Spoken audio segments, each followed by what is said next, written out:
dealt with the fact that I was dwelling with her according to what I thought she liked and Yeah. not according to what she actually liked. Right. Because I never actually asked her Right. what she liked.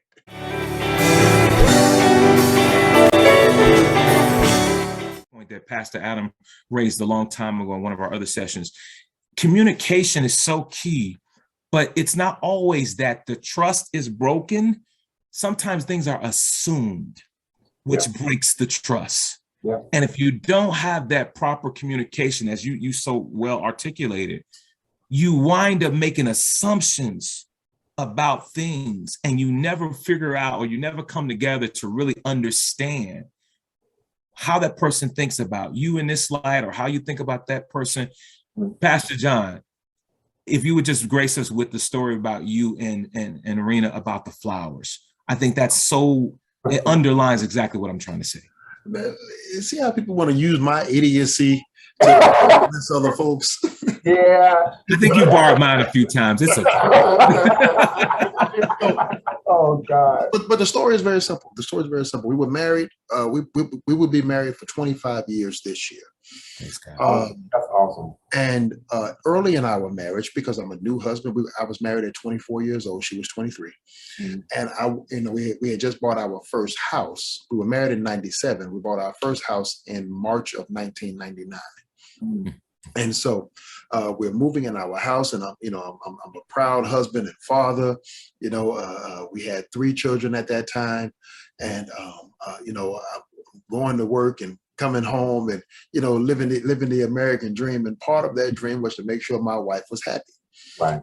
So women love flowers. So I'm coming home from work, every week, every week, every other week, bringing her new fresh roses, letting her know I love her.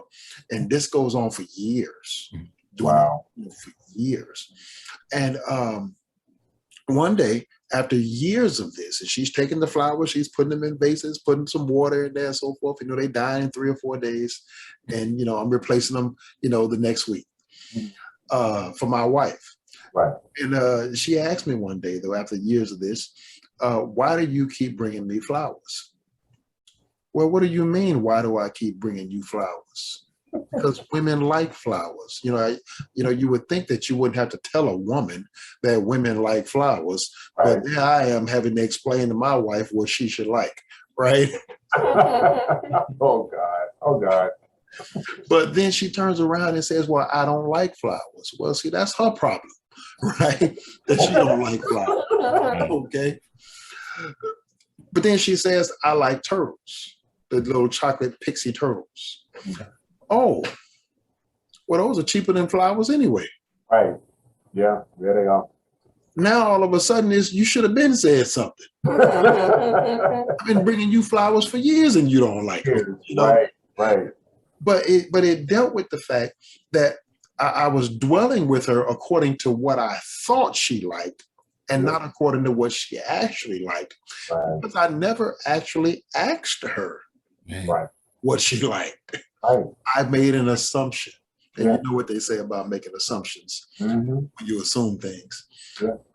But that's what happened, and I learned from that episode, in our life, to pay attention to be a student of her. And if you don't know the answer, ask the question. Right. Ask the question.